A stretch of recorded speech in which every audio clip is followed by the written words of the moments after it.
Bonjour à toutes et à tous. Il est 11h02, donc on va commencer sans plus attendre. Je vais demander aux personnes qui ont encore leur micro ouvert de les couper pour éviter toutes les interférences qui vont gêner l'enregistrement. Et on va pouvoir commencer. Hop.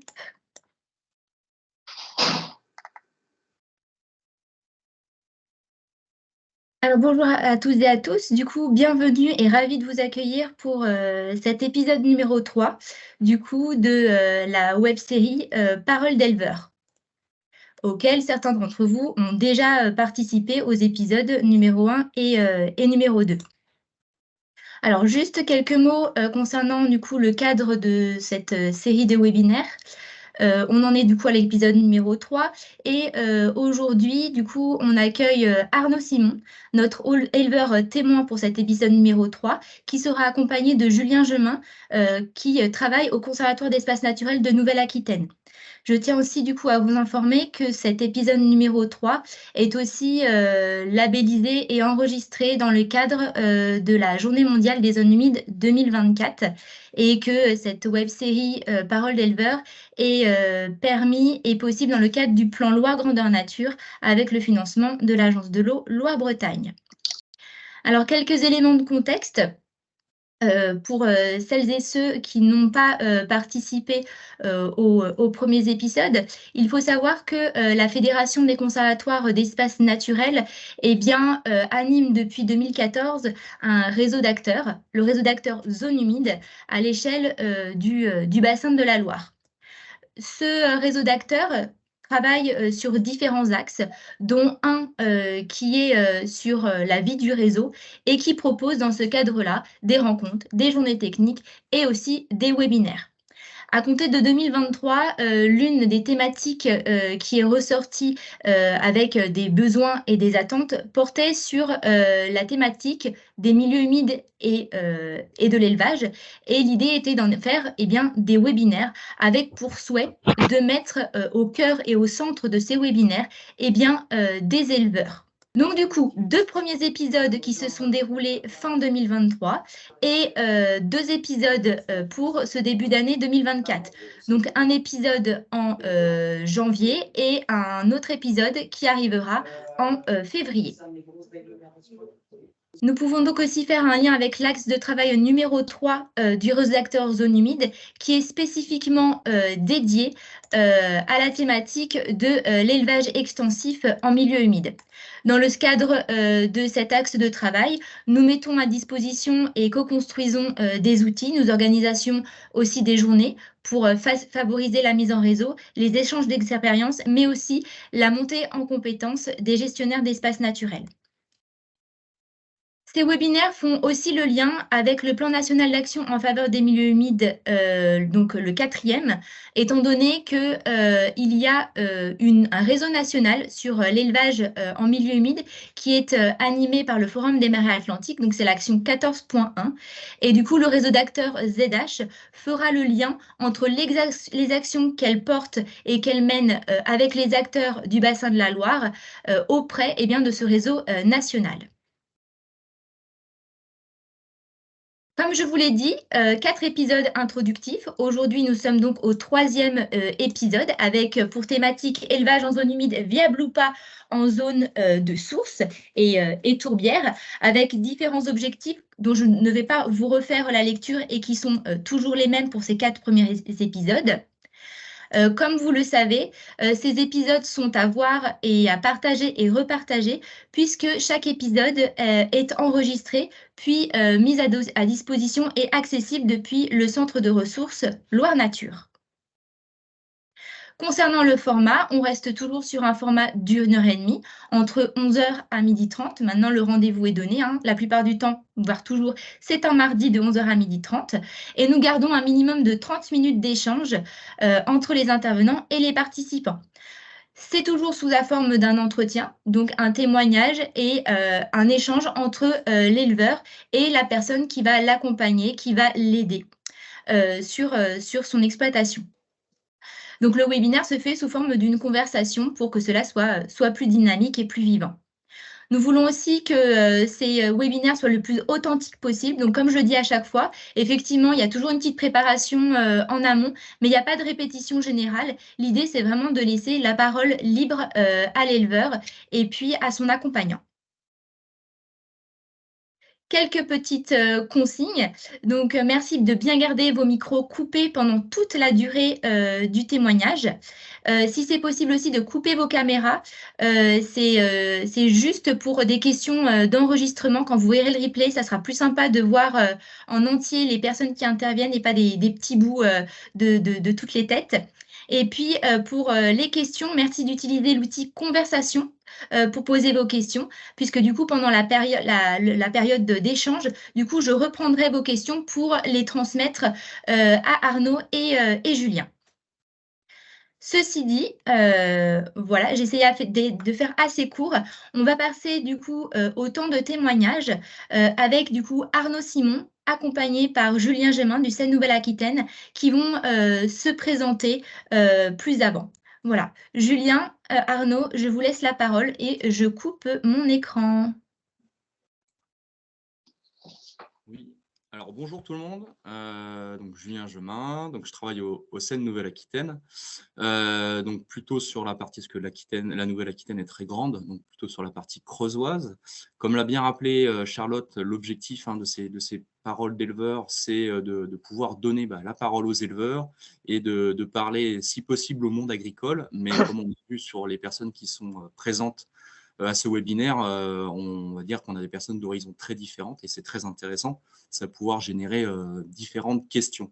Le petit rappel, c'était que donc on travaille sur l'ensemble du bassin Loire-Bretagne et il nous semblait intéressant de pouvoir faire intervenir des éleveurs qui sont dans différentes situations, différents contextes géographiques, mais aussi différents milieux humides. Donc là, vous avez eu les deux premières paroles d'éleveurs qui se situent plutôt en vallée ligérienne et à proximité de la côte atlantique, au niveau des zones de marais. Et là, on est plutôt sur des zones de sources. Donc, on se situe sur le plateau de Millevaches, pour ceux qui connaissent, dans l'ancien Limousin, on va dire le territoire limousin. Et là, on a la chance d'avoir Arnaud qui est avec nous, qui n'est pas forcément un éleveur avec lequel je travaille, parce que moi, je travaille un peu plus bas, on va dire, pas forcément sur la montagne limousine, mais un peu plus bas dans les terres, au nord de la Creuse. Et Arnaud, il va vous expliquer un petit peu, lui, il travaille plutôt sur la montagne limousine, donc à la confluence entre la Haute-Vienne, la Creuse et la Corrèze, sur le plateau des Millevaches.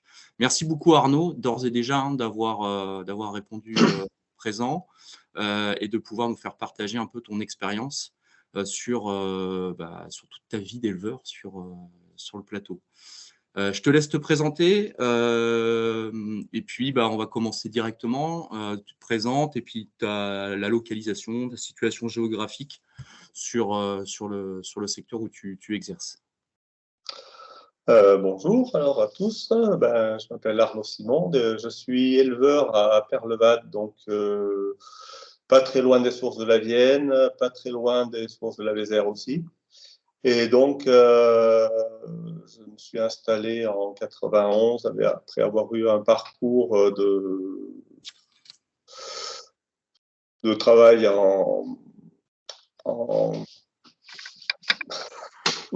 c'est les problèmes.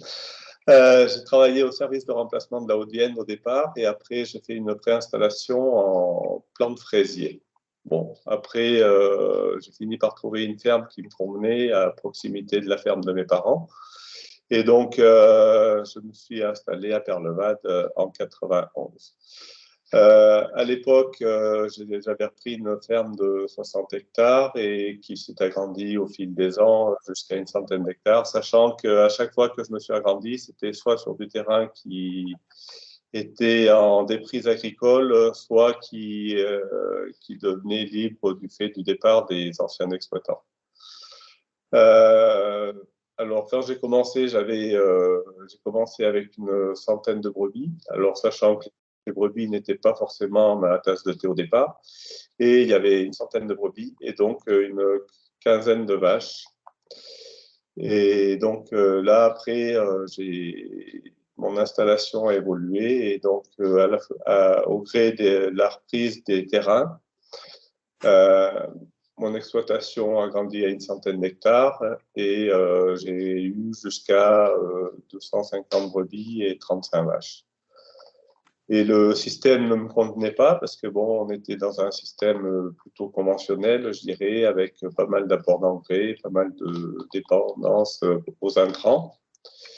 Et donc après, ben, je me suis rapproché un peu de l'ADAPA et c'est vrai au gré des rencontres que j'ai pu faire, ben, je me suis rendu compte qu'on pouvait arriver à se tirer un revenu en travaillant un peu moins et en étant beaucoup moins dépendant des intrants. Après, l'arrivée de pâturage des zones humides a eu lieu en 2011 au moment de la enfin, au moment d'une des sécheresses qui s'est présentée. Et sur le terrain du Conservatoire des espaces naturels à l'époque du Limousin, donc, à côté du plan d'eau de Carlevade. Donc c'est là que en fait, j'ai commencé à participer à l'entretien de ces zones. Et ça m'a procuré une certaine sécurité dans mon système. Et donc après, au gré des fluctuations, disons, j'ai fait évoluer mon système pour qu'il soit de plus en plus autonome dans la mesure du possible. Petite question, Arnaud, comme ça, tu nous disais que tu t'es installé à côté on va dire de la ferme familiale. Tes parents, ils étaient aussi également en bovin ovin ou ils étaient sur un autre système? Alors, mes parents étaient en bovin ovin, après ils sont passés en bovin et après c'est mon frère qui a repris la ferme familiale. Donc il n'y avait pas la place pour installer les deux enfants, donc enfin, les deux qui voulaient s'installer. On était 5. Et donc bon, la ferme familiale est à une dizaine de kilomètres. D'accord. Et du coup, c'était une ferme avec combien d'hectares qu'on se rende compte et quelle race de bovins, par exemple? Alors là, on travaille en pur limousin, alors c'est-à-dire les vaches limousines, les brebis limousines. Bon, la ferme à l'époque de mes parents, il y avait quoi? Il y avait une vingtaine de vaches, je dirais, sur 50 hectares, 50, 60 hectares. Ouais, c'est intéressant de voir aussi l'évolution des systèmes.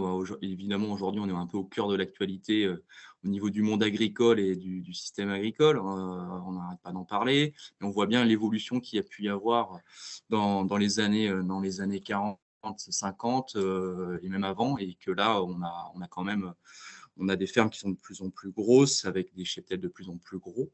Même si nous, on va dire, sur la zone de plateau, on échappe un petit peu à la règle, même si on voit quand même grossir ces fermes-là. Et comme tu disais très bien, pas mal de déprises agricoles, de départ à la retraite, et du coup, les agriculteurs qui absorbent une partie du foncier de l'agriculteur ou de l'agricultrice qui est partie, et justement ce phénomène de ferme qui s'agrandit. Tout à fait. Et après, bon, ce qu'il y a, c'est que bon, après, Perlevade est une commune un peu atypique parce qu'elle a été remembrée dans les années 70. Et donc, on bénéficie quand même de grandes parcelles qui sont faciles à travailler. Bon, après, c'est vrai qu'au niveau biodiversité, ben, ça a détruit quelques haies, ça a détruit des talus. Enfin bon, tout le pendant des remembrements. Mais bon, qui fait que globalement, sur Perlevade, il y a quand même une densité agricole assez intéressante. Et il doit y avoir à peu près une trentaine d'agriculteurs sur la commune. Ce qui est énorme, hein. Je ne sais pas si les gens ont un petit peu connaissance des agriculteurs ou des agricultrices qui sont autour de chez eux au niveau de leur commune. Mais globalement, hein, sur pas mal de communes dans les départements sur lesquels on est, sur le Limousin, Creuse, Haute-Vienne ou Corrèze, aujourd'hui, sur certaines communes qui sont beaucoup… Là, on est dans l'ultra-ruralité, hein, quand on est sur Perlevade, clairement. Dès qu'on descend un petit peu, s'il reste 2 ou 3 agriculteurs sur certaines communes, quand il y a 60 ans, il y en avait plus de 10. Il y a quand même une grosse perte, en tout cas en termes d'actifs agricoles sur nos communes à nous, en tout cas, en Limousin. Au niveau de ton système, donc nous, là, l'objectif, c'est de parler un petit peu des zones humides. Est-ce que tu pourrais nous dire, sur l'ensemble de ton exploitation, la proportion que tu as de milieux humides par rapport à des milieux plus secs, prairies mésophiles ou landes sèches, et du coup, quel type de milieu humide tu as? Alors, au niveau des zones humides, ça représente en gros une vingtaine d'hectares, sachant qu'il y a des prés de fond, il y a des zones de tourbières, il y a le long des ruisseaux, enfin bon, des zones qui sont humides, mais pas très très grandes forcément, mais bon, il y a quelques alvéoles plutôt turbeuses aussi au niveau du pourtour du lac de Chambé, s'il y en a qui connaissent un peu. Donc bon, c'est vrai que ça fait une multitude de petites zones en fait, qui sont pas forcément très très grandes, mais qui à la fin représentent une vingtaine d'hectares. À côté de ça, j'ai aussi des landes sèches sur à peu près une quinzaine d'hectares, landes sèches et zones boisées, quoi, et qui sont des zones intéressantes aussi à pâturer à certains moments de l'année parce que ça permet de faire un peu le tampon entre la pousse de l'herbe et le démarrage de la saison de pâturage, quoi. Ok. Aujourd'hui, toi, tu fais pas de céréales? Si, je fais à peu près 6-7 hectares de céréales alors, pour tendre vers l'autonomie pour l'engraissement de mes agneaux, parce que bon, je ne suis pas sur un système agneau pastoral. Mais bon, après, ça vient aussi des conditions de milieu qui font que c'est pas facile de faire des agneaux à l'herbe, quoi. Donc, bon, pour essayer de pallier à ce déficit énergétique de l'herbe, on est obligé de faire de la céréale pour engraisser les agneaux. D'accord. Tu fais quoi comme type de céréales? Je fais du bétail, donc blé, seigle, pas blé, du seigle, du triticale et un peu de pois dedans. Sachant que la proportion de pois dedans est très variable d'une année à l'autre en fonction de l'hiver essentiellement, quoi. D'accord. Et avec tes 6-7 hectares, du coup, tu arrives quasiment à être autonome sur les apports J'arrive à être autonome protéiques. au niveau énergétique et par contre au niveau protéines, je suis un peu limite, donc je suis obligé d'acheter du complémentaire azoté pour faire une ration équilibrée, quoi. D'accord. Une chose qu'on ne t'a pas demandé, est-ce que tu es en agriculture bio? Je suis passé en bio en 2013 et donc depuis je suis resté et donc effectivement la problématique c'est qu'en ce moment ça tire un peu. Enfin, bon, la production bio elle est très fluctuante, très saisonnée. Et c'est un peu le problème du bio, quoi. C'est que bon, il y a une grosse saisonnalité, donc en ce moment, ça manque un peu de tout au niveau des débouchés. Enfin, les débouchés manquent. Il n'y a pas assez de production pour combler la demande, quoi. D'accord. D'accord. Donc du coup, aujourd'hui, ce qu'il faudrait par rapport à ton système pour réussir à avoir un peu plus on va dire, d'apport protéique et être en autonomie, ça serait quoi? Essayer de bon, soit, soit trouver des races qui valorisent mieux et qui sont moins gourmandes en intrants, enfin bon, en matière azotée, en énergie. Bon, je pense que bon, déjà en travaillant en limousine, on limite déjà pas mal les choses. Mais bon, après, pour qu'on ait des animaux qui soient à peu près conformes au cahier des charges de la bio et qui correspondent aussi aux consommateurs, parce que bon, le consommateur, il a il a aussi une part de responsabilité dans ça, c'est que bon, il veut que ce soit avoir des agneaux un peu gras quand même. Enfin bon, après, c'est vrai que tous les consommateurs ne sont pas les mêmes, ne sont pas pareils, quoi. Après, malheureusement, on essaye de se rapprocher de ce système conventionnel pour avoir un débouché qui soit pérenne, à savoir une production toute l'année, sur toutes les semaines de l'année, quoi. D'accord.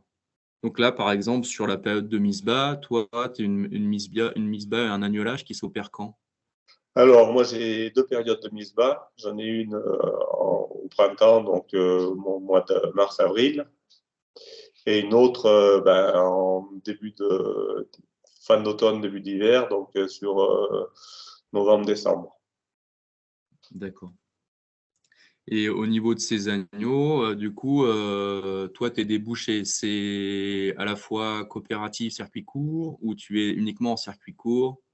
Alors, je produis uniquement pour la SCA Prévert, qui est basée à Périgueux. Et donc, c'est une coopérative uniquement bio, donc ce qui est déjà notable. Et donc, ils ont les mêmes problèmes que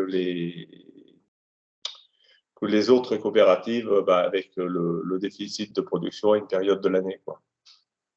D'accord.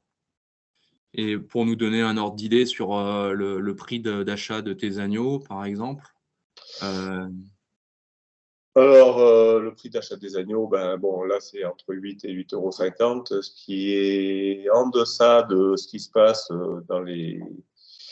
Enfin, bon, ça dépend un peu des périodes, mais bon, on est en dessous de ceux qui vendent en label.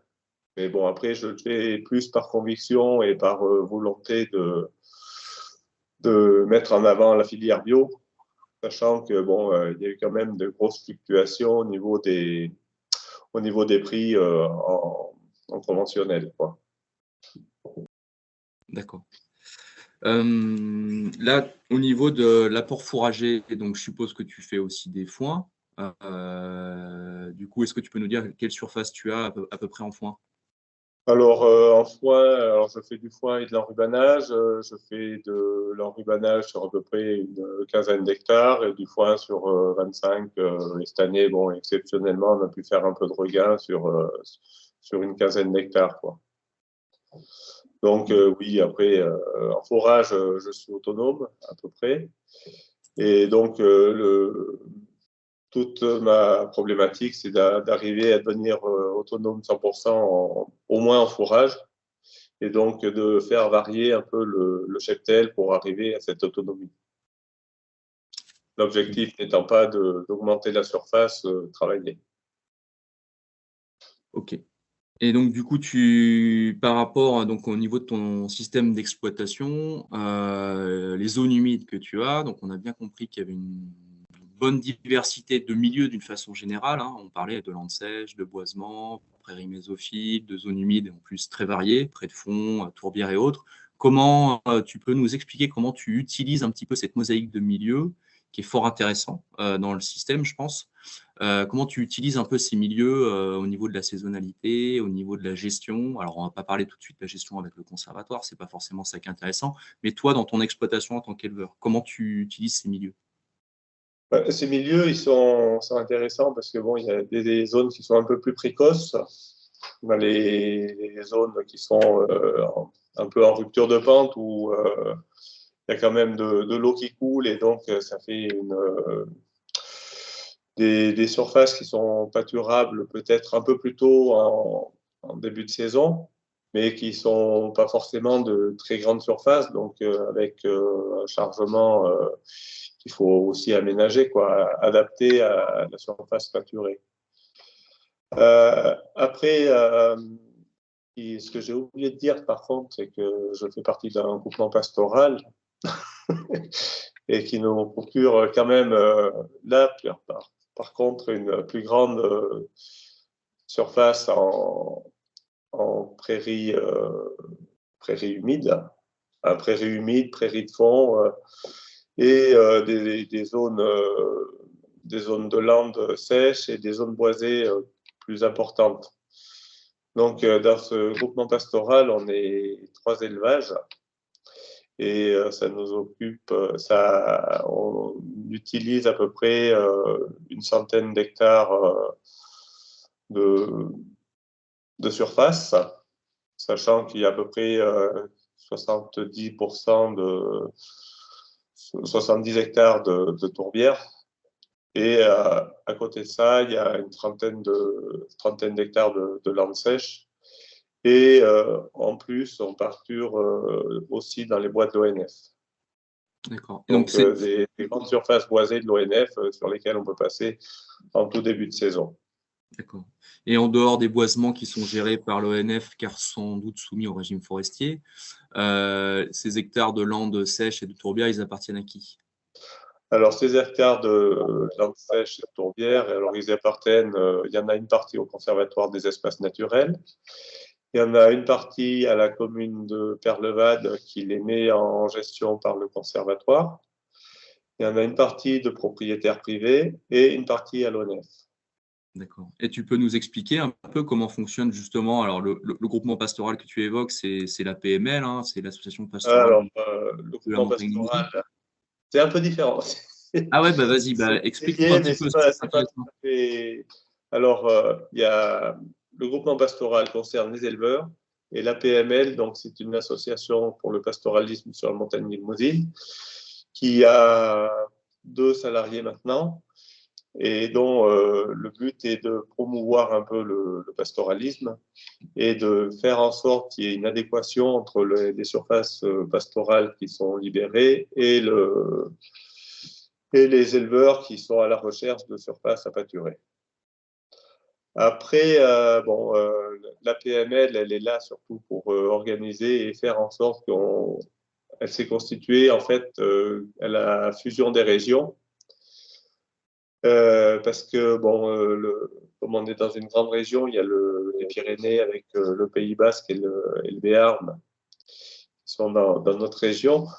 Et donc, la PML, elle est sur la zone Limousin. Et donc, on était sur deux systèmes de pastoralisme en montagne, mais très différents. Sachant que dans le Béarn et le Pays Basque, c'était déjà organisé depuis longtemps, alors que sur le plateau, c'était assez récent et donc ça avait besoin de se structurer. D'accord. Et donc là, du coup, c'est pour ceux qui ne savent pas forcément, c'est la mise en commun d'une partie des cheptels de plusieurs éleveurs qui sont ensuite, en gros, gardés. Donc, il y a des moyens de gardiennage, hein. Tu me dis si je me trompe. Oui, Euh, oui. et notamment des bergers ou des bergères qui sont employés via la PML. C'est aussi le soutien logistique qui est apporté, notamment, il me Alors, semble. euh, la PML n'est pas tout à fait. Enfin, elle est là pour structurer. Après, c'est quand même. Elle fait le lien entre les groupements pastoraux et la région. Ce sont les groupements pastoraux qui font les demandes de subventions et la PML fait le lien entre les deux, entre les groupements pastoraux et la région. D'accord. Et au niveau, moi, ce que j'avais trouvé aussi intéressant en complémentarité de l'outil conservatoire au niveau de la PML, c'était d'avoir, notamment sur les milieux qui sont pâturés, que ce soit des landes sèches ou des tourbières, c'était d'avoir le regard notamment des bergers et des bergères sur le type de végétation et la saisonnalité d'occupation. En gros, ce que pouvait apporter chaque milieu par rapport aux animaux en termes de fourrage, mais aussi de compléments alimentaires et puis d'automédication. Et donc, d'avoir ce phasage en termes de saisonnalité où du coup, on avait un regard et on s'est rendu compte que le métier de berger, ce n'est pas un métier qui s'improvise. Pour ceux qui ne le savaient pas, même si on est dans une mouvance où beaucoup de gens se posent des questions par rapport à on va dire, leurs conditions professionnelles et voudraient s'inventer berger. En tout cas, on le voit par ici. Mais en tout cas, voilà, c'est un vrai métier. Et du coup, il y a vraiment ce regard sur les apports de chaque milieu et comment conduire un troupeau en fonction de ce que le milieu va pouvoir apporter et comment l'utiliser. Effectivement, métier de berger, c'est un vrai métier. Et ça ne s'improvise pas. C'est pas comme éleveur, c'est un métier à part. Berger, c'est un métier à part aussi. Et bon, après, chaque berger a un peu sa façon de travailler et de faire son cheminement pour faire le repas de ses brebis, quoi, en fait. Et donc, il va faire pâturer des zones sèches, des zones un peu humides, des zones un peu boisées, faire manger des feuilles, enfin, il constitue le repas de ses brebis. Et, bon, et à la fin de la journée, si elles sont bien repues, le berger est satisfait. Aujourd'hui, on est toujours sur un système chez toi, donc brebis, vaches. Donc, tu disais 250 brebis, 35 vaches, c'est toujours ça? Alors ça, c'était avant. Enfin, disons que c'était une phase intermédiaire. Parce que du coup, je D'accord. suis redescendu à 180 brebis et à peu près 25 vaches.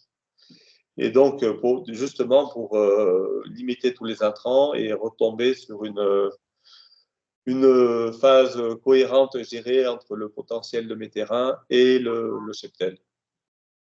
D'accord.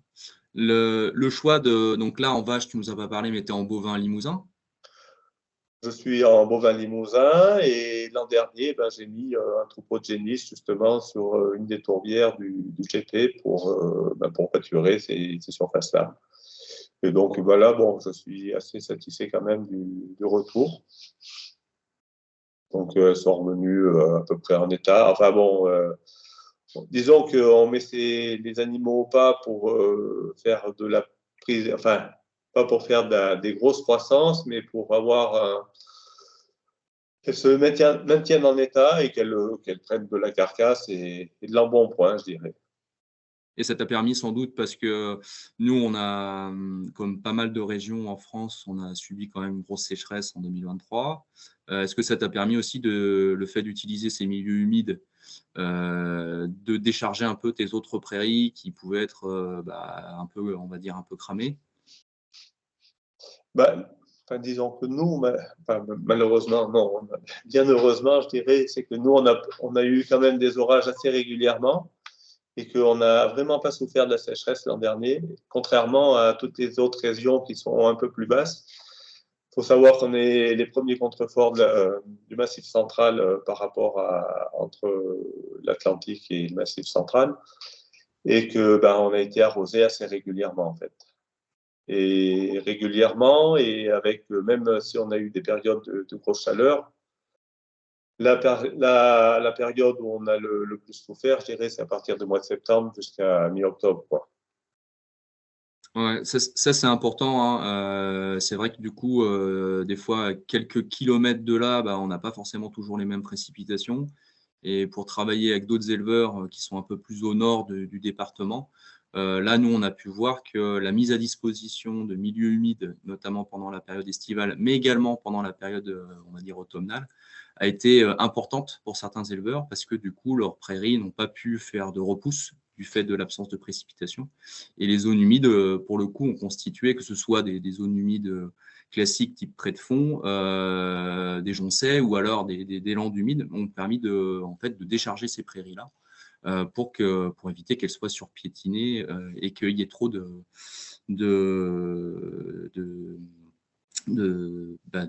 bêtes dessus, quoi. Donc ça fait partie des avantages des zones humides. Toi pour l'instant, que ce soit sur les autres saisons, c'est pas quelque chose que tu as remarqué, en tout cas, sur ton exploitation? Bon, après, l'an dernier était une année assez particulière pour nous, si tu veux. Bon, après, c'est vrai que il nous arrive aussi de subir des périodes de sécheresse comme, pas en 2023, mais 2022, on a bien souffert. Après, c'est difficile c'est vrai que chaque année, elles se suivent, mais elles sont toutes différentes, quoi, en fait.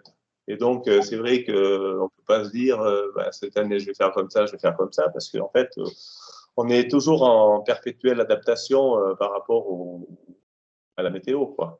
Mmh.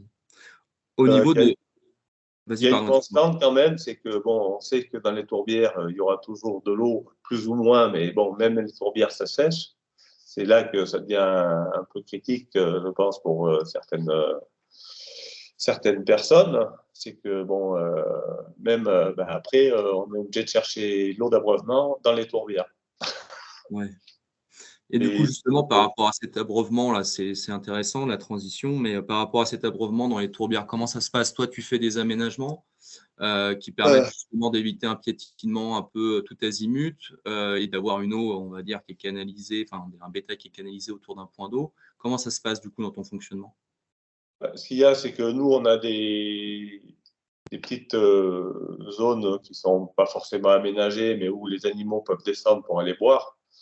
Après, c'est toujours plus ou moins compliqué et c'est vrai qu'il y a des moments où les marches pour aller voir sont un peu trop hautes, sachant que bon, les cours d'eau, le niveau des cours d'eau baisse et donc si l'eau elle est à fleur à un moment, elle peut se retrouver à 40-50 cm en dessous du niveau des berges et donc là, oui, il va falloir qu'on pense à faire quelque chose pour abreuver les bêtes.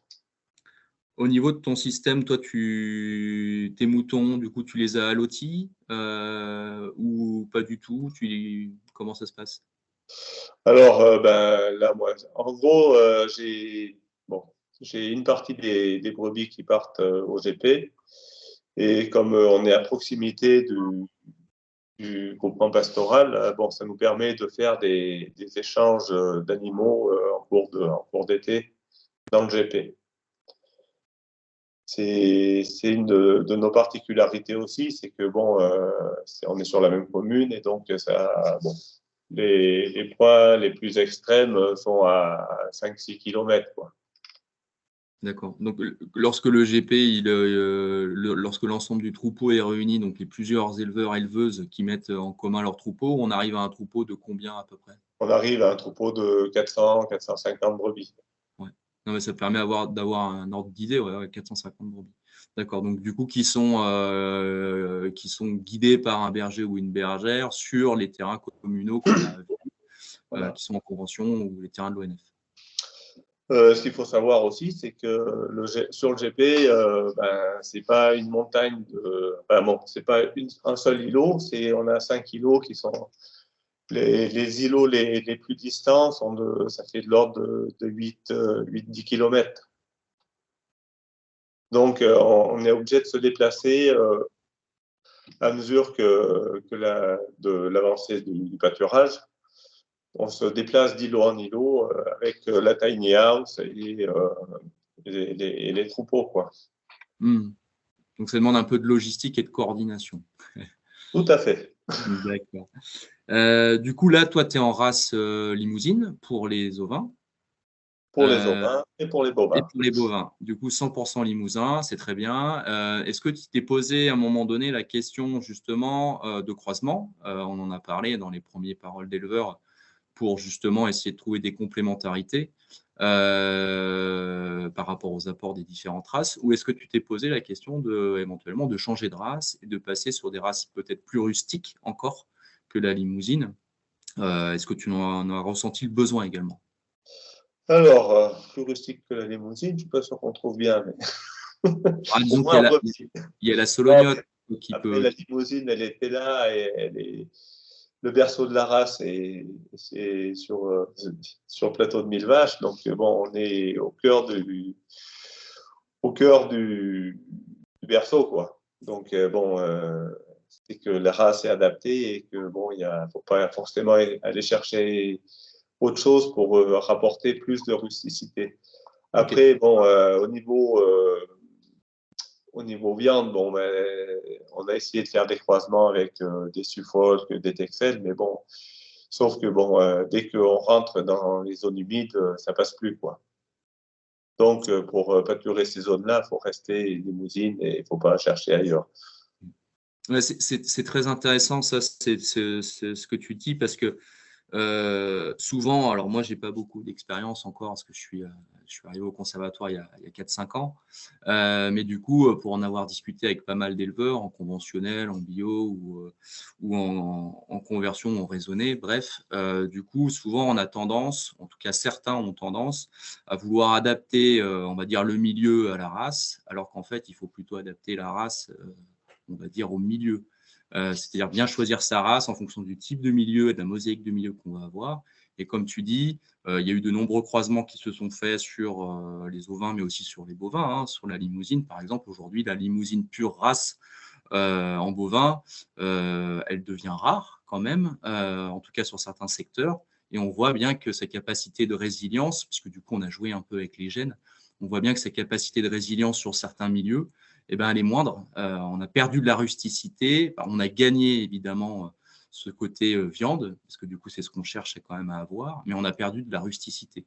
Ça, c'est le témoignage que j'ai de plusieurs éleveurs. Ils le voient bien lorsqu'ils achètent des lots à droite à gauche. Et la capacité aussi des animaux à pouvoir évoluer dans les milieux humides et finalement à être à l'herbe toute l'année. Toi, tes animaux sont à l'herbe toute l'année ou tes agnelages, tu les fais en bergerie? Oui, les agnelages se font en bergerie, après, plus du fait de la prédation et puis par facilité aussi, hein, faut le reconnaître. De toute façon, on n'a pas vraiment de pousse d'herbe l'hiver, donc s'il faut les afforager, c'est plus facile de les afforager à l'intérieur et de faire une ration complète, équilibrée. Après, chacun fait un peu à sa façon, mais bon, moi, je trouve que c'est plus pratique de faire les agnelages à l'intérieur avec moins de soucis de mortalité, parce que les conditions climatiques, elles sont pas très régulières non plus. On peut avoir, on le voit bien en ce moment, hein. On a eu du -5 la semaine dernière, là on est à +15. Au niveau des animaux, c'est pas le top non plus, quoi. Elles font comme nous, elles souffrent de ces amplitudes thermiques. Et du coup, tu parlais d'amplitude thermique, ça me fait penser également on en a parlé un petit peu, tu l'as évoqué tout à l'heure, hein, sur le parasitisme. C'est vrai qu'on a eu une saison estivale assez chaude, mais un petit peu humide aussi, parce que nous, on a eu la chance d'avoir quand même quelques précipitations, en tout cas à certains endroits. Donc, qui dit chaud et humide dit souvent développement justement des parasites assez favorables. Comment ça se passe, toi, pour le parasitisme en zone humide? Je dirais que c'est pas vraiment le plus gros souci, parce qu'en fait, si on arrive sur le site avec des animaux à peu près propres, donc déparasités avant de partir, ou on fait des copros et on voit s'il y a besoin de traiter ou pas. Si les animaux sont à peu près propres au départ, il n'y a pas de raison qu'ils se contaminent, parce qu'en fait, ils ne restent pas longtemps sur la même zone. On fait un roulement, et donc le fait d'avoir un temps de retour sur les parcelles qui est plutôt de l'ordre de 2 mois et demi, 3 mois, ça fait que normalement la vie du parasite, est coupée, quoi. Le cycle du parasite est coupé. Donc la stratégie, c'est plutôt d'avoir, on va dire, type parcours, donc d'avoir un chargement un peu fort à un endroit sur des petites surfaces, et puis après de les faire bouger progressivement de manière à, comme tu dis, de revenir après au bout de 2-3 mois sur la parcelle qui a été pâturée. Voilà, c'est ça. Okay. Et ça permet justement de rompre le cycle et de revenir sur des terrains à peu près propres, quoi. Bon, après, il y a toujours du parasitisme, hein. On va pas, le parasitisme zéro n'existe pas. Mais le fait d'avoir un système en rotation, enfin, on fait 2 passages sur chaque site.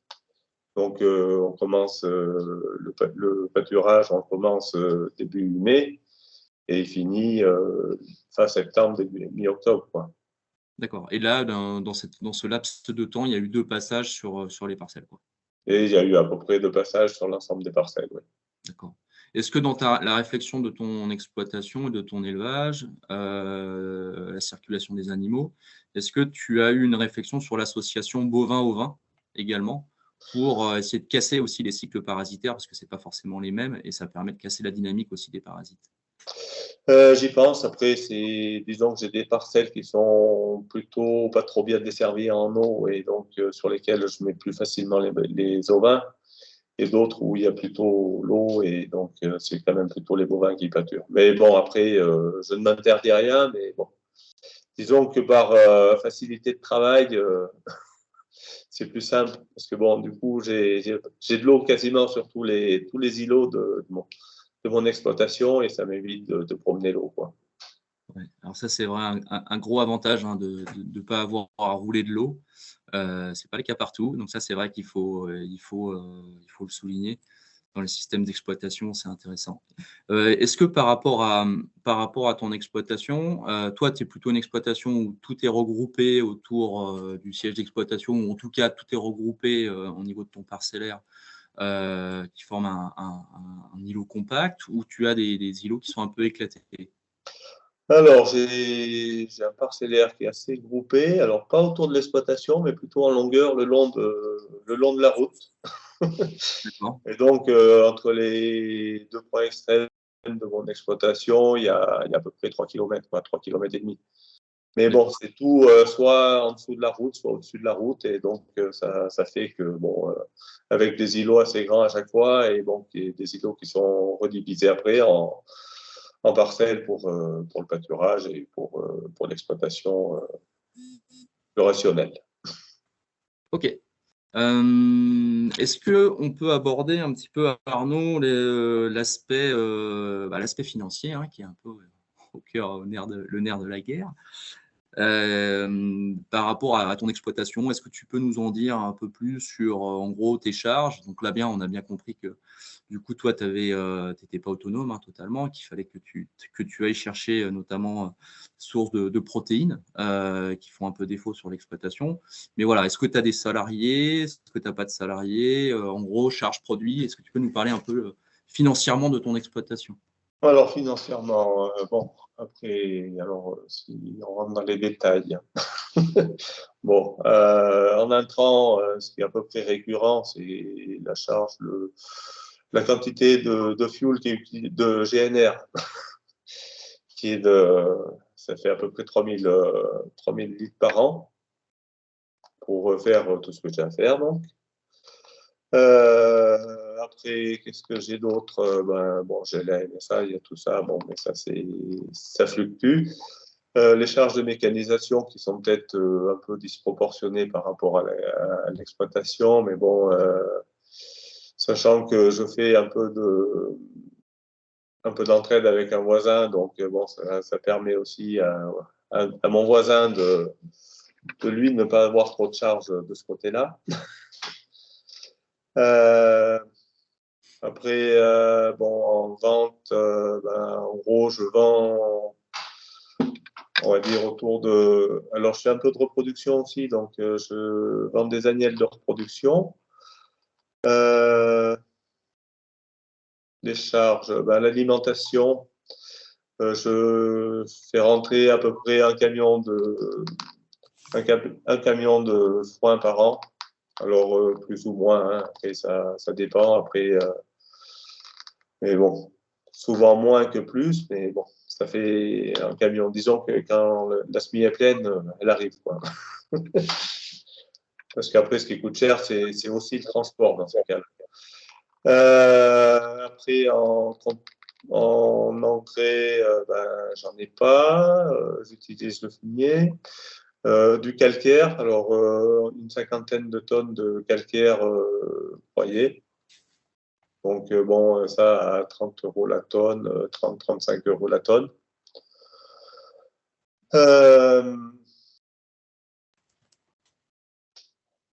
Après, les petites charges d'entretien, bon, rien d'extraordinaire.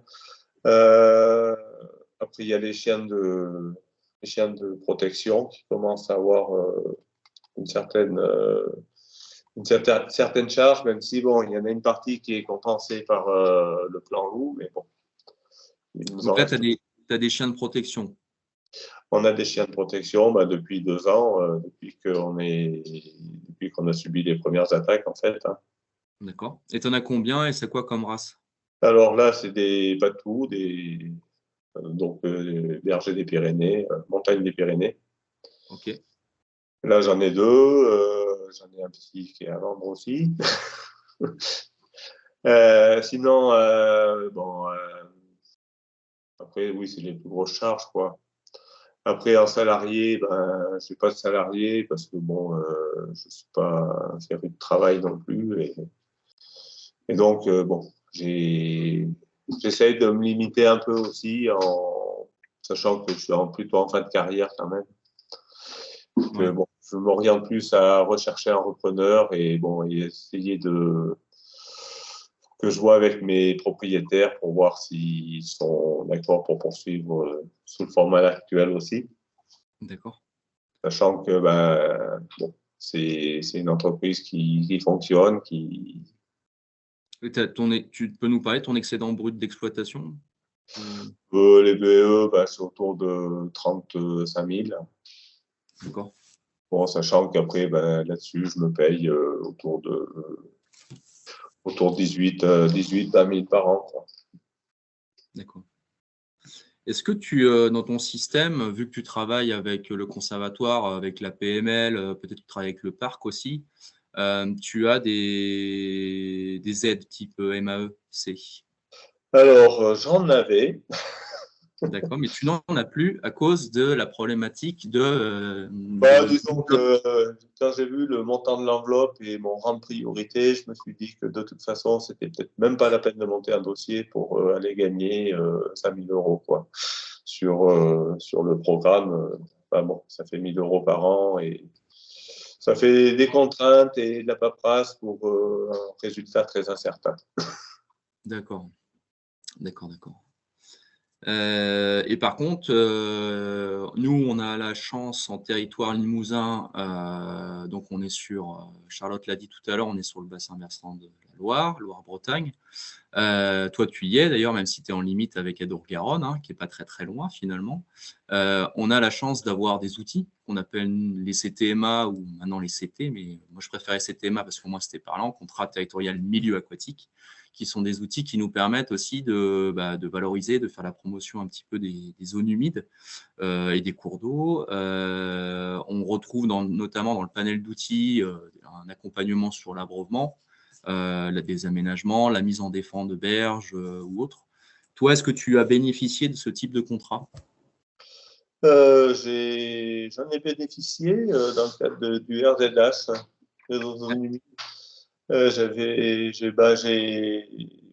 J'ai fait recreuser une mare et qui me sert pour alimenter des abreuvoirs en gravitaire. D'accord. Et donc, oui, c'est intéressant. Ça me permet justement de limiter un peu les brassages de tonnes à eau et puis bon, de faire un pâturage un peu plus dynamique, je vais dire. Ouais, d'accord. Et là, donc avec le conservatoire, tu as signé des conventions de mise à disposition. C'est quoi, en gros, le partenariat qui te lie au conservatoire sur la mise à disposition des terrains? Alors, avec le conservatoire, c'est pas moi directement, c'est le groupement pastoral. On a signé des conventions bipartites et tripartites avec le conservatoire, la commune de Perlevade et le groupement pastoral. Et donc, ça nous permet d'avoir au niveau du groupement pastoral une certaine visibilité et à moyen terme, je dirais, qui couvre en principe le temps des MAE. D'accord. Mais donc, du coup, c'est des terrains qui sont mis à disposition gratuitement. On n'est pas sur un fermage, on est sur une convention Voilà. de pâturage. Là, on est sur un fermage. Oui, c'est une mise à disposition gratuite. Oui. D'accord, ok. Est-ce au niveau des débouchés de la filière, donc tu nous as dit que tu passais par une coopérative agréée agriculture biologique du côté de Périgueux. Oui. Ok. Toi, tu n'as jamais fait de vente directe avec un labo de transfo, tout ça? Alors, ça fait partie d'une petite. Le temps d'une saison ou deux. Parce que bon, on était. Enfin, mon fils s'était installé avec moi et bon, malheureusement, ça n'a pas fonctionné comme je l'aurais voulu et lui non plus. Donc, bon, l'association a été arrêtée. Sinon, on avait fait un peu de vente directe avec en utilisant l'outil du pôle viande à Bourganeuf.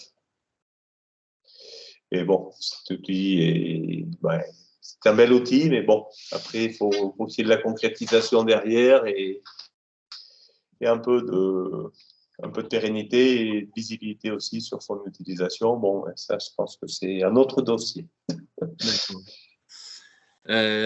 Au niveau des éléments, un peu l'aspect social, moi je pense qu'il est très important. Nous, on essaie de travailler avec les agriculteurs aussi sur cet aspect-là. On le voit bien, c'est quelque chose qui ressort aussi dans dans les revendications aujourd'hui du mouvement qui est porté par les agriculteurs, en tout cas par certains.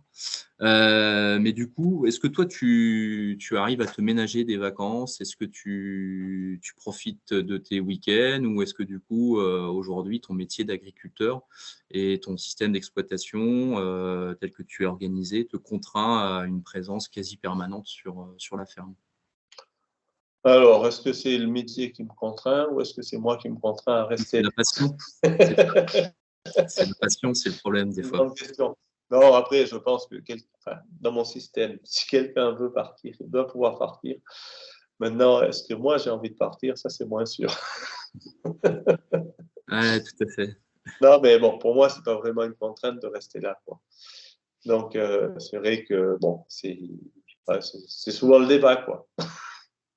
Et localement, donc, moi, je connais un petit peu le secteur avec quelques agriculteurs aussi qui sont à côté, hein, qui sont aussi en agriculture biologique, mais pas tous.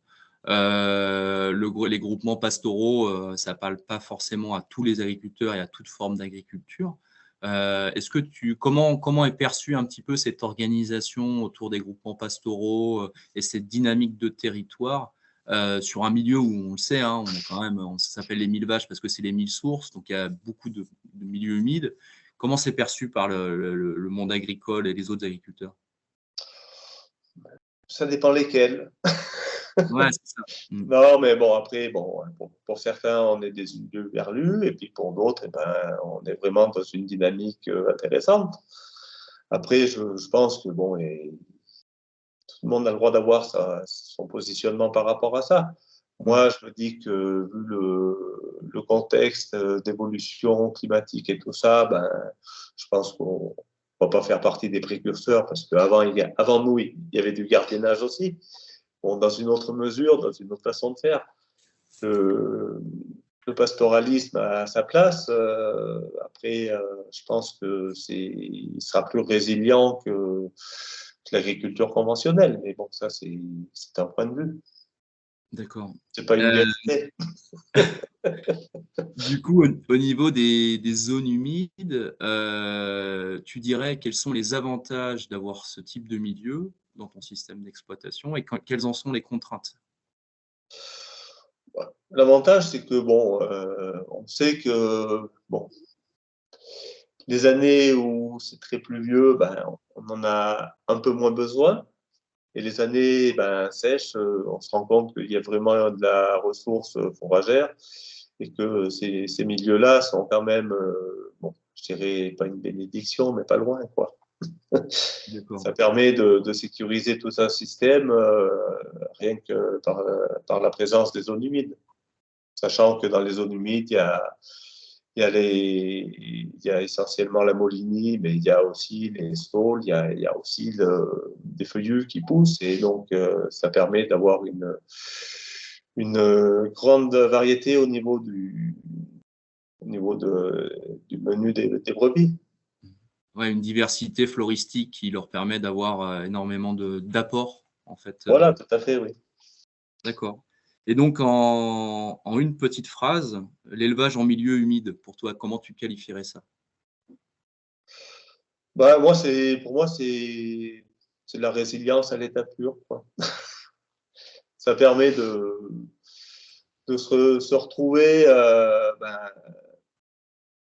ça permet de sécuriser tout un système et d'avoir des bêtes qui rentrent. Si elles sont en état quand elles rentrent, elles ressortent en état.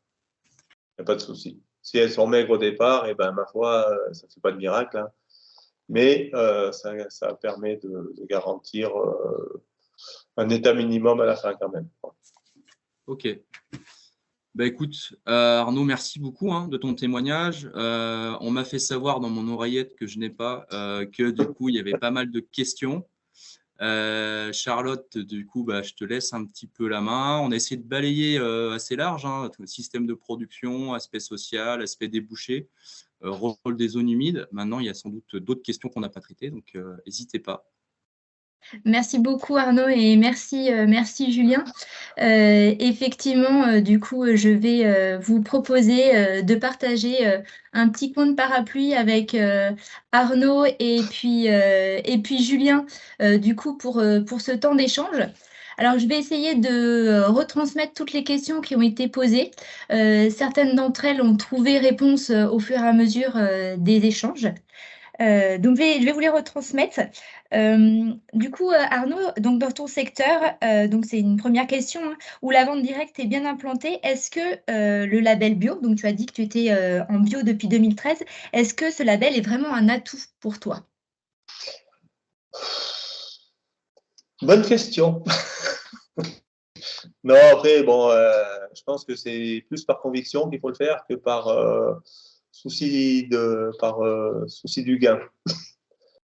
Après, un atout, ben, pour moi, ça me conforte dans mes choix, mais bon, après, au niveau valorisation du produit derrière, c'est pas d'une très grande efficacité, je dirais. Pas suffisamment. Il n'y a pas assez de différence entre le conventionnel et le bio. Maintenant, les consommateurs de produits bio, peut-être qu'ils recherchent autre chose et qu'ils sont plus à la recherche de l'agneau pastoral. Mais bon, après, c'est vrai que si on essaye de faire du bio se rapprochant du conventionnel, on s'égare un peu, je pense. Merci Arnaud. Alors, autre question. Donc, c'est un peu dans le désordre pour l'instant, mais après, je vais les regrouper parce qu'il y a une petite thématique qui est ressortie quand même. À quelle période de l'année fais-tu pâturer tes landes sèches? Alors, les landes sèches, quand elles sont au groupement pastoral, elles sont pâturées dans l'été, sachant que dans les landes sèches, il y a aussi des graminées qui poussent, il y a une variété de plantes extraordinaires et qui permettent aussi de faire, auberger, d'agrémenter le menu de ces brebis, quoi. Sinon, sur l'exploitation, ça serait plutôt l'hiver quand même, parce que bon, dans les landes, alors c'est des landes à calune, et donc la calune, pour qu'elle soit bien consommée, en fait, il faut qu'elle est gelée. Et bon, et c'est vrai que dans les tourbières, ça arrive à geler assez tôt, donc malheureusement, ça peut geler au mois d'août aussi, enfin pas régulièrement, mais il peut y avoir des épisodes de gel dans les tourbières au mois d'août. D'accord, très bien. Du coup, en même temps, j'essaie de vous faire passer aussi quelques très belles photos du cheptel d'Arnaud en Alors, situation. là, c'est pas mon cheptel, c'est le C'est cheptel pas que j'ai celui-là? fait. D'accord, très bien. Voilà, Bon, en vous m'avez fait, présenté en dans direct. toutes les photos que je t'ai transmises, il n'y en a pas une des miennes. Enfin, il y a de mes brebis dans le GP. Dans le GP, très bien. Autre question, du coup, tu nous as dit qu'il y avait plusieurs propriétaires. Donc, tu nous as parlé de l'ONF, du Seine, de la commune aussi de Perlevade. Et du coup, il y a une question qui est posée, c'est est-ce que tu ressens le besoin d'un mode ou d'un moyen de coordination des surfaces foncières possédées par une diversité de propriétaires? Peut-être que cette coordination existe déjà. Alors, bon, pour nous, pour l'instant, parce que en gros, quand on a commencé à pâturer en GP, ce sont les propriétaires qui sont venus nous voir pour nous dire: ah, mais vous pouvez venir là, et il y a de la place. Donc, bon, on y est allé forcément facilement. Après, c'est un peu l'objet de la PML, c'est justement de coordonner tout ça et de faire le recensement de tous ces terrains qui sont en déprise agricole et qui sont intéressants à pâturer. Donc, effectivement, oui, il y a besoin de coordonner, mais bon, ça sera plus le travail de la PML de recenser et de mettre en relation les propriétaires et après peut-être la création d'AFP il y a des projets d'AFP aussi qui sont en cours du côté du lac de Vassilia. Très bien, ok. Merci Arnaud. Alors là, j'ai un ensemble des questions qui tournent autour des tourbières. Alors, je vais te les livrer. Tout d'abord, est-ce que tu connais, enfin Julien ou toi Arnaud, les niveaux d'eau moyens dans les tourbières et les landes humides pâturées? Autre question autour des tourbières, y a-t-il des mises en défense temporaires ou permanentes autour de ces zones? Voilà. Et est-ce que, dans le cadre de la convention tripartite dont tu as parlé, il y a un cahier des charges spécifique à respecter au niveau des tourbières, dans les tourbières? Voilà, c'était le petit package tourbière. Le package tourbière. Alors, le niveau d'eau dans les tourbières, je vais laisser Julien répondre, peut-être qu'il sait. Alors, l'eau dans les tourbières, aujourd'hui, je ne suis pas le mieux placé pour y répondre. Je sais qu'aujourd'hui, au niveau du conservatoire, sur certains sites qui sont gérés par le conservatoire, soit en maîtrise foncière, soit en maîtrise d'usage, nous, on fait des suivis sur les niveaux d'eau, donc notamment via des piézomètres, puisque c'est l'outil qui est à disposition, dans le cadre d'un suivi Ligero, notamment, qui est en gros une batterie d'outils qui permet de suivre un petit peu, que ce soit l'aspect floristique ou l'aspect niveau d'eau sur les différentes zones humides. Mais par contre, voilà, je suis désolé, je ne peux pas vous dire ce qu'il en est des niveaux d'eau au niveau des tourbières. Puis, il y a quand même un effet très localisé sur le plateau de Millevaches qui fait que c'est un peu difficile de parler, on va dire, d'une tendance générale par rapport à ces niveaux-là. Comme le disait Arnaud, de toute façon, même sur le plateau, là, même s'il y a eu un été un peu sec, sur la plupart des départements français cette année, l'année dernière en 2023. Globalement, sur le plateau, du fait d'être en contrefort, des premiers contreforts du Massif central, et d'avoir cette espèce de climat à la fois océanique et aussi un peu continental montagnard, du coup, on a quand même pas mal de précipitations et un beau réservoir d'eau. Donc, il y a quand même un niveau d'eau qui est assez satisfaisant. Par rapport au cahier des charges, et ben là, je vais laisser Arnaud le dire, parce que vu que ce n'est pas mon secteur d'action sur le cahier des charges et de la mise en défense, il est possible qu'il y ait une mise en défense par rapport à peut-être un intérêt sur certaines plantes. Ça peut être aussi, ça c'est un cas que je connais plus sur d'autres secteurs qui présentent aussi des fonds tourbeux ou paratourbeux, par rapport à certaines plantes qui peuvent être toxiques également pour le bétail. Notamment, on a la narcessie qui peut présenter des signes de toxicité à certaines périodes de l'année. Et en fait, la mise en défense, elle ne se fait pas forcément par rapport aux plantes, mais par rapport au bétail, pour protéger le bétail. Voilà. Arnaud, je te laisse peut-être compléter. Est-ce que toi, tu as un cahier des charges spécifique, peut-être un cahier des charges par rapport à… et encore, je ne suis même pas sûr, étant donné les surfaces qui ne sont pâturables par le GP et la taille du troupeau, je ne suis même pas sûr qu'il y ait une histoire d'UGB de chargement, par exemple. Enfin bon, après, au niveau du GP, comme on demande les aides au niveau de la région Nouvelle-Aquitaine, on a des plans de gestion qui sont faits et donc qui nous disent plutôt de la façon dont il faut qu'on pâture. Après, les mises en défense, pour nous, je n'en connais pas. Après, je sais qu'il y a plus dans un souci de voir l'évolution des surfaces. Il y en a qui ont été mises en place, je crois que c'est sur le Longérou et peut-être du côté du lac de Bassivière, mais bon, je n'ai pas de certitude là-dessus.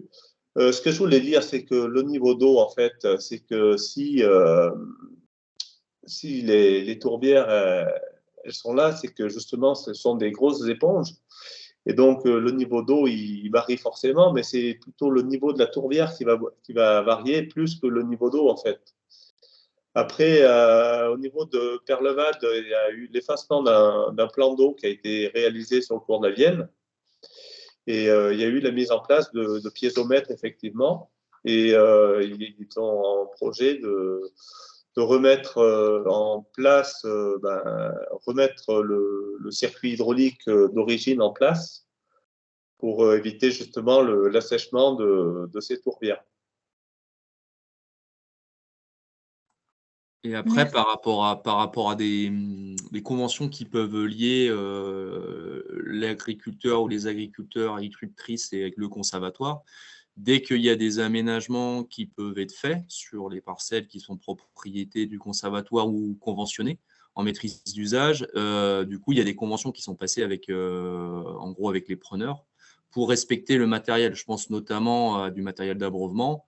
Il est clair que s'il y a la mise en défend d'un cours d'eau avec une descente aménagée ou s'il y a un abreuvoir gravitaire avec une pompe de relevage ou autre, sur un autre abreuvement, une pompe de relevage, du coup, là, il y a une convention qui est passée avec les preneurs pour justement respecter les aménagements qui sont effectués par le conservatoire. J'anticipe parce que je réponds à une des questions du chat. Merci. Alors, autre question, mais qui, je crois, a été un petit peu abordée au cours des échanges, mais peut-être le rappeler. Pour éviter un surpiétinement, quelle conduite du troupeau est mise en place? Est-ce qu'il y a des petits parcs, du gardiennage serré, etc.?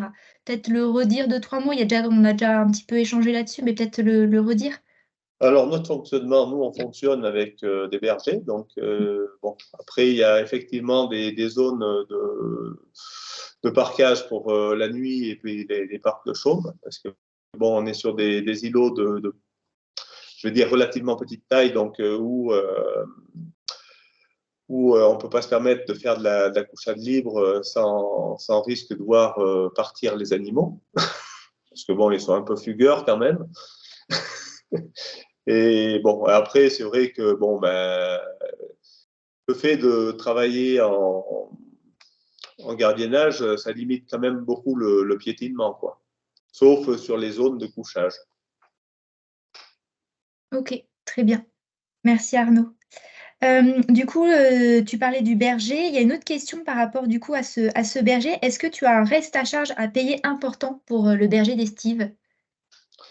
Alors, là, on est sur un système où on a pu activer des MAE sur les zones humides, un peu sur les zones sèches. Après, bon, on a aussi une aide de gardiennage par la région Nouvelle-Aquitaine, ce qui fait que nous, sur notre GP à nous, je dis bien sur notre GP à nous, on n'a pas de reste à charge. Il faut savoir aussi que bon, ben, on a quand même investi dans une tiny house pour loger les bergers. On a fait des investissements qui sont aussi subventionnés, mais bon, dont il y a toujours une partie de reste à charge. Et donc, bon, on arrive à être, je veux dire, on arrive à faire du gardiennage à peu près gratuit pour nos animaux. Super. Merci Arnaud pour ces éléments. Sachant que ce que je veux préciser quand même, c'est que bon, on est quand même assez disponible, même si c'est gratuit, on est quand même assez disponible pour faire les déplacements. On est à proximité. S'il y a des animaux qui ont des soucis de santé, ben on va les chercher. Enfin bon, ça c'est le fait de la proximité aussi de la zone d'estive, je vais dire. Merci beaucoup. Du coup, tu disais que donc toi, il y avait du coup trois élevages qui étaient regroupés au sein du GP. Oui. Et du coup, ça faisait 450 brebis, c'est ça? Oui. En tout. Et du coup, la question, c'est du coup 450 brebis sur combien d'hectares et combien de temps? Voilà, c'était une question aussi du. Alors, combien d'hectares? Eh ben, on va dire autour de 100, 120 hectares. Après, bon, c'est vrai que dans les zones boisées de l'ONF, on a une autorisation de passage, mais bon, il n'y a rien de bien défini. Après, il y a des grosses zones. Disons que les surfaces qu'on déclare, il y a une centaine d'hectares.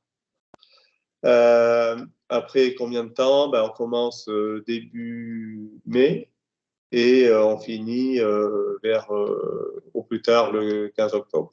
Après, ça dépend un peu de la pousse de l'herbe, de l'herbe qu'on a sur les exploitations aussi. Et donc, c'est bon. Après, ça se joue sur une période de 15 jours, quoi, la fin. D'accord, merci. Alors, je vois qu'il y a d'autres questions qui sont arrivées en cours. Donc, autre question, l'abreuvement en zone humide fait-il l'objet de clauses dans la convention avec le SEN? Alors, dans ta convention, mais peut-être dans d'autres conventions, je ne sais pas, Julien. Pardon? Alors ouais, c'est la question auquel j'ai répondu tout à l'heure. Ok, ça marche. Du coup, en disant que voilà, nous généralement, en fait, sur ce type de milieu-là, on travaille évidemment avec l'agence de l'eau, Loire-Bretagne, pour accompagner les agriculteurs sur soit de la réouverture de milieux de landes, la gestion de landes, la restauration de landes, soit justement de l'abreuvement. Et sur l'abreuvement, lorsqu'on met à disposition les parcelles à l'agriculteur, soit en commoda ou soit en BRCE, derrière, de toute façon, il y a une clause de respect justement des aménagements, des abreuvements dans la convention avec le conservatoire. Ok. Merci Julien. Arnaud, tu voulais compléter? Non, c'est bon? Par rapport à ça, non. Non, après, Oui. je voulais peut-être parler de la photo qu'on voit là tout de suite. Là. Je t'en prie, vas-y. Donc là, ben, on est sur le site du conservatoire à Perlevade. Donc, c'est des parcelles qui sont en convention. Et là, bon, ben, on doit être en début de saison, je pense, parce qu'il y a les brebis qui sont encore en laine. Et bon, là, en premier plan, on voit bien la Molinie et on voit aussi la calune qui pousse. Et donc, c'est cette tourbière-là qui va être plus ou moins sortie du pâturage parce que ben, justement, il y a des travaux de travaux sur les fossés pour justement éviter le drainage. C'est ces parcelles-là qui sont en train de se recouvrir de calune et donc qui avancent un peu trop vite. Quoi. Ils font que la tourbière n'est plus tourbière, mais devient plus une lande à calune. Merci Arnaud. Alors, il y a une dernière question. Je pense que ça sera la dernière question qu'on prendra pour qu'on finisse bien à 12h30. Avec les tourbières, il y a un risque incendie plus élevé avec la multiplication des épisodes de sécheresse. Donc, on en a quelques exemples dans les monts d'Arrée et les Landes récemment. Comment abordez-vous ce risque pour les bergers et leurs troupeaux? Y a-t-il un plan de prévention en place? Est-ce que c'est discuté localement? Est-ce que vous faites face à ces enjeux actuellement? Alors ça, c'est une grande question. À mon avis, le plan de prévention, il est là sur la photo. Non, mais bon, après, parce que bon, là, on est au printemps, c'est vert. Là, sur les, je ne sais pas si on a des photos où il y a de la molinie sèche. Euh, Je sais pas, je suis pas sûr que tu en trouves parce que bon. Non, j'ai pas dû en mettre. Ben non, voilà. Mais en fait, la molinie sèche en plein hiver, ben ça demande qu'à brûler, quoi. Ouais, Donc, peut-être pour ajouter un complément, je sais que nous, en tout cas, sur le département de la Creuse, mais c'est vraisemblablement vrai sur le département de la Corrèze, il y a des arrêtés préfectoraux qui sont pris pendant les périodes de sécheresse qui interdisent notamment les travaux agricoles ou de débroussaillage, ce qui pose aussi des soucis pour nous, entre guillemets, gestionnaires d'espaces naturels, parce que, évidemment, on doit se conformer à la réglementation, hein, donc ne pas faire intervenir d'entreprises pour réaliser certains travaux.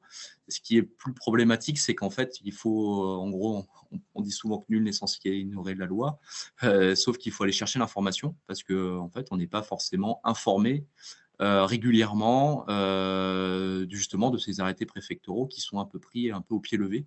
Et en fait, on en entend parler soit parce qu'on a connaissance de la chose et qu'on est un peu vigilant, on sait qu'on a des travaux à mener, soit par le bouche à oreille.